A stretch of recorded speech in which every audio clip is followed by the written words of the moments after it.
Welcome to this edition of Gift of Light, where hints and clues on celebrating life with Jesus Christ will be given. One of America's most translated authors, Ellen White, has given us excellent counsel on education and related issues. Today's guest is Dr. Linda Cavanis, professor, School of Education, La Sierra University, located in Riverside, California. She is married, the mother of 3 children, one who's passed away, and we will hear more about that individual. We welcome her today. Linda, welcome. Thank you. I'm glad to be here. You have such a fascinating biography, and your dissertation is very compelling. What in the world led you into neuroscience in the brain? Because education has so many other areas. Bring us up to date and unpack that question, if you will, please. Yes, it is unusual for an educator to be involved in brain science. And how that happened is, well, it took place in a situation that I would never have chosen to have happened, but it came to our family. Our son was diagnosed with a terminal illness called Niemann-Pick disease. When he was diagnosed at the age of 10 and a half, we were told this disease is terminal. It is extremely rare. There's very little research going on because the disease is so rare, and there is nothing we can do to help your son with this condition. Each day he will be less than he was the day before. And so the heart of a mother, Yes. of course, wants to move forward and try to do something. The heart of a father wanted to do the same. Certainly. But I speak from my perspective. Yes. At the time, I was studying at UC Berkeley. I was working toward a doctorate degree in language and literacy.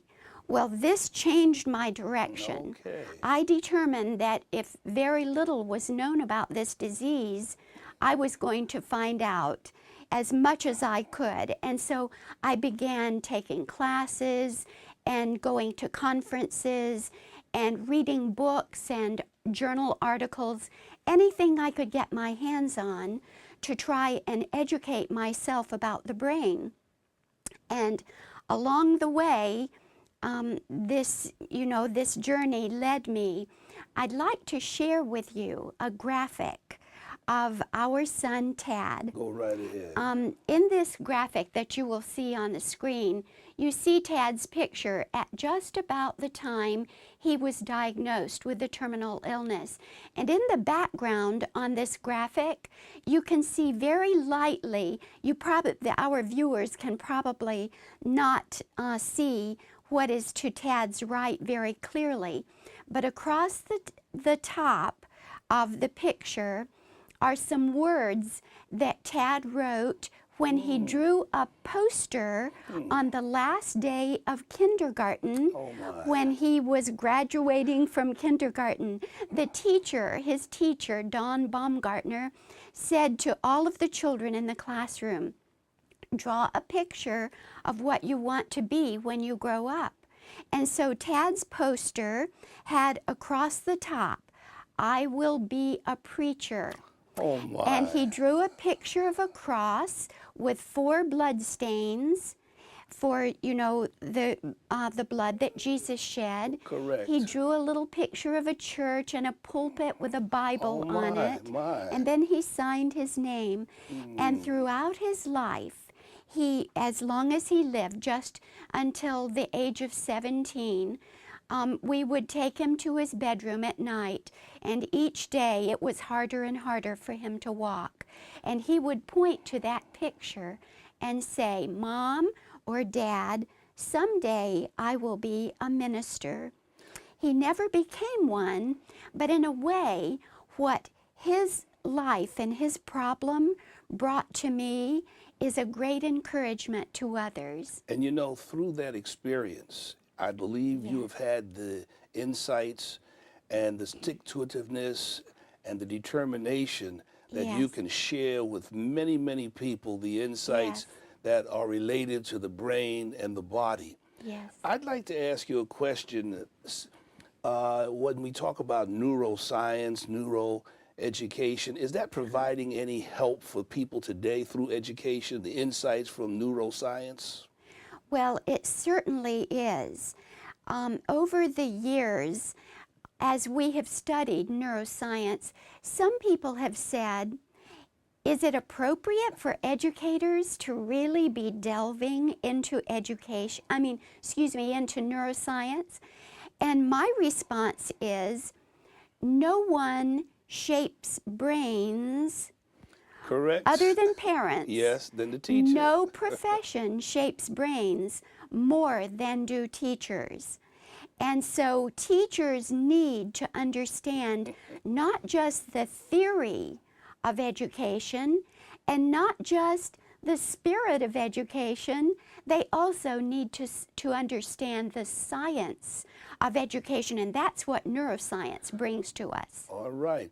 Now, I believe you have a slide that will help our viewers understand some comparative things Yes. related to this topic. Well, let me help you come along with me in my mind. All right. Okay. When I started studying the neuroscience, I kept being impressed that what I was reading in the neuroscience wasn't all that new after all. Okay. We had understood in previous years from watching the behavior of individuals, we could imply what was going on inside the brain. But now we have science that helps us to understand that better. And as I was reading this neuroscience and relating it to education, I kept saying to my husband, sweetheart, I can hardly believe how what neuroscience is saying is mimicking what I read in the writings of Ellen White, and those writings were written 100 years ago. Isn't that something? And for example, let me just give you a couple Sure. of examples. Please. 100 years ago, when the majority of people in the world believed, we have this in higher education, we talk about the nature versus nurture debate. Yes. Or, in other words, for those of you who are not acquainted with that nature versus nurture debate, it's the question, where do we get our intelligence? Is it from the genes that our parents transferred down Yes. the line to us? Or do we get intelligence also from the experience in All our right. world? That's a good question. Well, when Ellen White was writing, she was writing at a time when most everyone thought that your intellect was due to genetics. DNA. And yet, Ellen White made the statement, the mind is plastic. You're kidding. She used a term that within the last 30 to 50 years has been coined by neuroscience to talk about how the brain changes and grows with experience. And so now, instead of, at her time, it was like 98% was attributed to genetics, Yes. and maybe 2% to the environment. And now, because of neuroscience, we know right. that it's about 50-50. 50-50. That's In great. some cases, the genetic proclivities that we have do not get turned on unless we have certain experiences that we go through. And so we know that, that Ellen White was right on target. Another example, I used to get so excited, and I still do. I see it, I sense it, the energy is there. But she said 100 years ago, she said, in the case of young infants, tobacco smoke can cause paralysis, spasms, and sudden death only in the case of certain infants who are susceptible to this influence. Well, within the last 20 years, neuroscience has come forward with research that confirms what she says, that secondhand tobacco smoke for some children can cause sudden infant death. That is outstanding. And you know, her writings are full of information that just recently has come forward and been confirmed by science. You know, we're going to be coming up to a break very soon, but I'm Yes. hoping and wondering as we talk about the comparisons. Yes. I thought I saw in some of your literature a second graphic that may speak to some of this, and I'd like to Yes. I'd like to view that at this time if it's possible. Yes, let's take a look at All that. right. On the left side, you and our audience can see a bar that the top is pink and the bottom is blue. When I compared what Ellen White said to educators with what neuroscience is saying to educators, Yes. there were 15 themes that came out of the neuroscience and 12 principles that came out of Ellen White's writings. Wow. Well, on the left in this graphic, you see represented the neuroscience themes. 8 of those neuroscience themes, Ellen White even used the same terminology, and she agreed with neuroscience to a T. The other 8 or 7 principles that neuroscience brings forward, she implies agreement, but she doesn't use the same terminology. Linda, this is exciting. I wish we didn't have to go to break right now because I can see and feel your energy, but we're going to take a break, and we want you to share with us in the next segment some of the outstanding things. Stay with us. We'll be right back.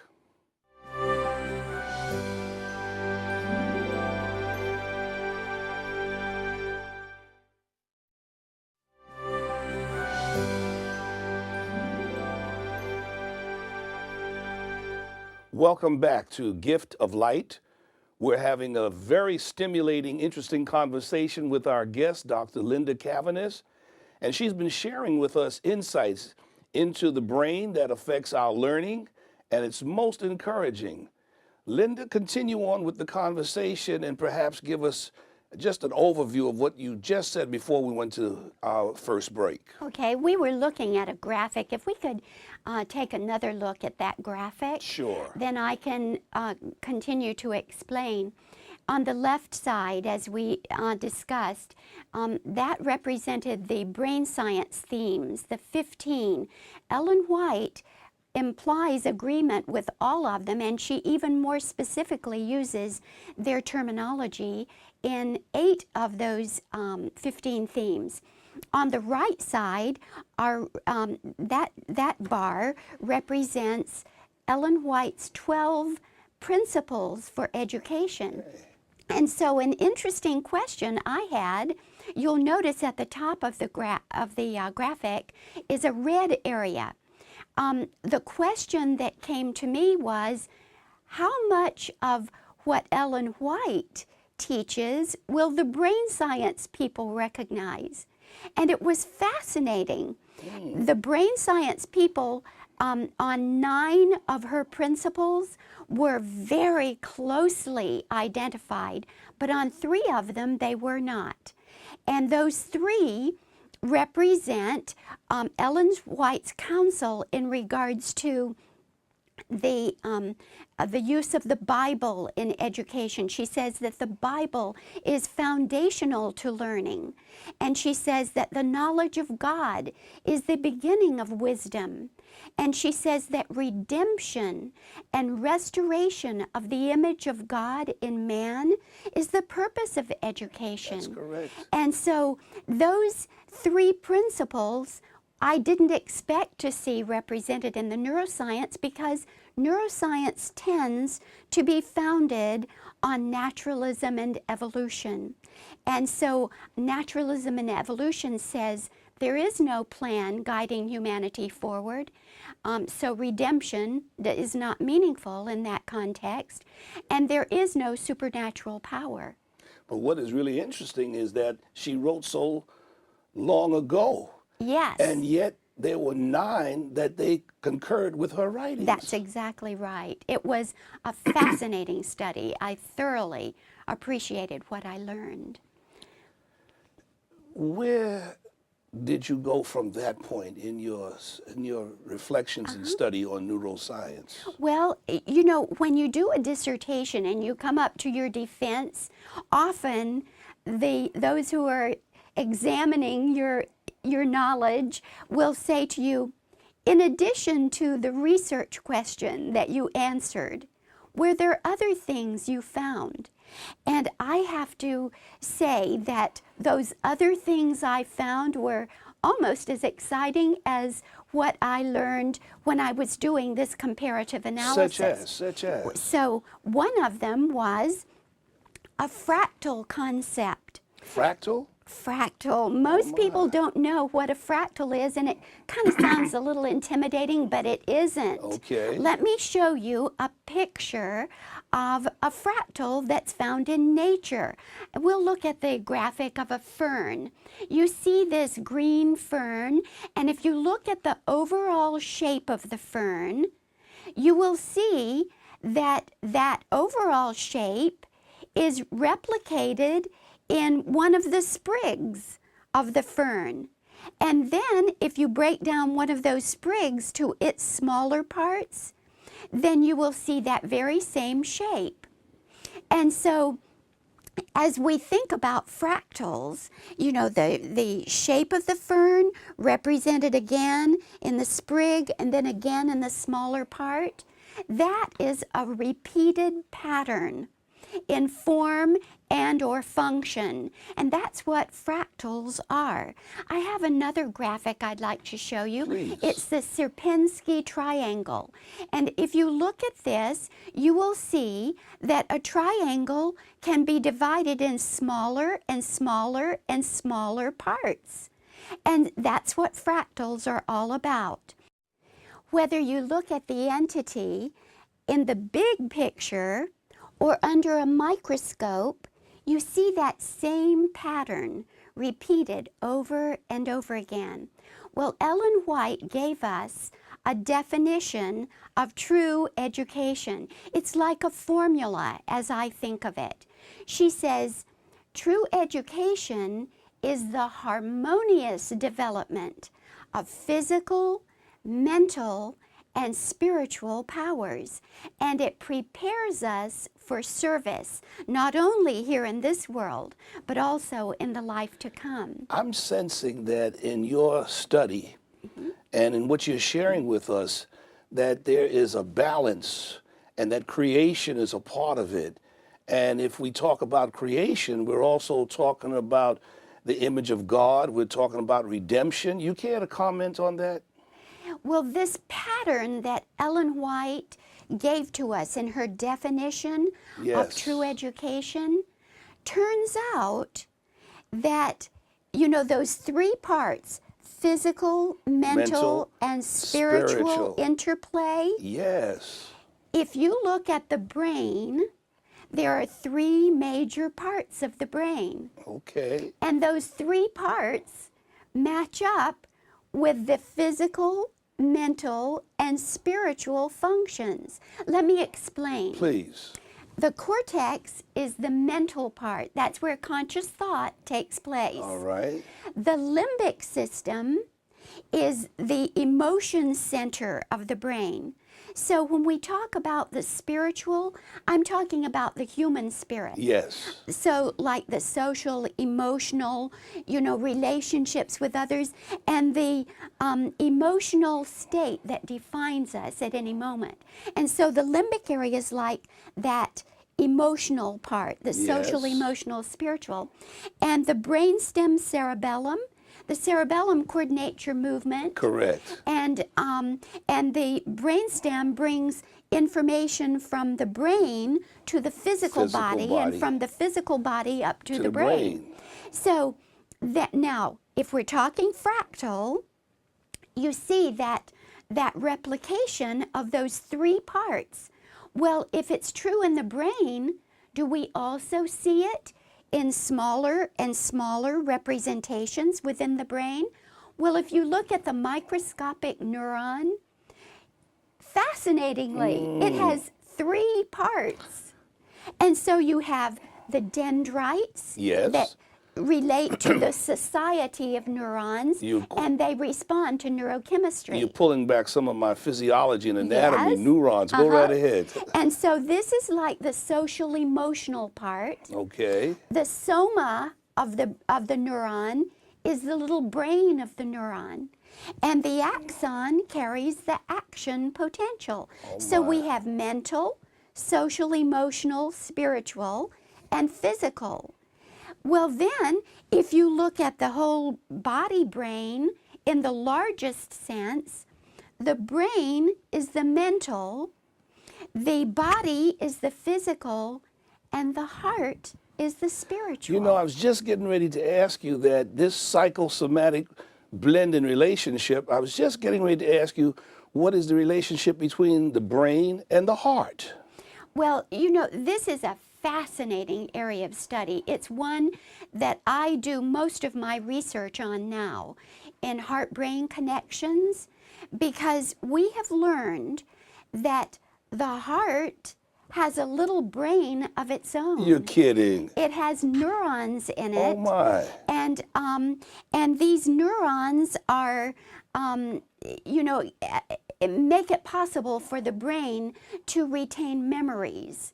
And the heart there are more connections going from the heart to the brain than from the brain to the heart. It's a fascinating study to look at the implications of heart-brain connections as far as education is concerned. And I don't know, I know we have just a couple more minutes left, but I can share with you just a little bit of additional information. Please, about this is fascinating. We could take a few seconds. Yes. You know, when we think about the brain, the heart's relationship to the brain, are you aware that in utero, your heart developed first and started beating before your brain developed? Wow. And when, you know, the heart is quite independent of the brain, and yet in that it has its own way of producing electrical energy. The rest of the muscles in your body are dependent on the brain, but the heart is more independent. And when you look at all of this in the big picture, and you look at how this fractal is represented at smaller and smaller levels within the systems and subsystems all throughout the brain and the body, and you think about how this marvel of creation that we represent has been put together, it truly is a reminder, not just that Ellen White provided a wonderful formula for education for us, but also the fact that we are created in the image of God. Well, you know, you referred to electrical currents and electricity. Ellen White wrote about that long before anyone else did. Yes, she did. And she says a lot about the heart and the brain. I've always thought about, you know, when I read what she says and what Scripture says, I've always thought about that as more figurative terminology. But now with the research on heart-brain science, we know that there's more science in all of that than we realized before. Linda, thank you so much for you're being so our welcome. guest today on Gift of Light. Yes. You have given us insights and clues and hints, helping us to understand this marvelous body that God has given to us and using contemporary insights. So we are very thankful. We appreciate what you have said to us. You're so welcome. And those of you who are viewing this segment of Gift of Light, our guest has been Linda Cavaness, Professor, School of Education, La Sierra University in Riverside, California. Until the next time, walk in the light, keep the light. We'll see you again.